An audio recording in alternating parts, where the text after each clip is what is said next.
So I recommend that you save your project as you start working on it, in case something happens that you have to step away from your computer, or maybe your computer crashes or closes for some reason.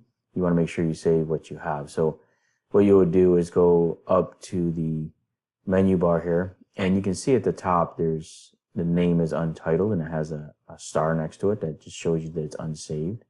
So I'm going to click on save.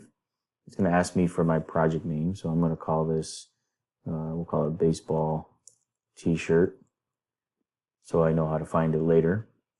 And put a little space in there, and then we'll hit save, and it's going to save that project.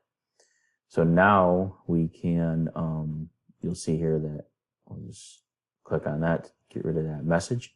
You can see now it says baseball t-shirt.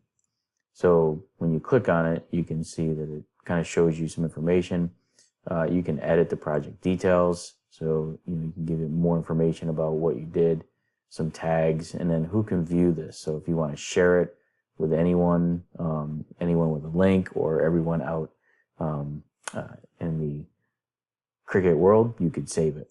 All right, so I'm going to cancel that, and then that way when you go back now and you want to, say you go home, you'll see that that will be saved on your projects list. So you can always come back and access that project. So if we click on that, you can see that it's going to bring it up. It's going to ask us to either customize or make it. So I'm just going to go ahead and click on customize, and you can see that it takes us back.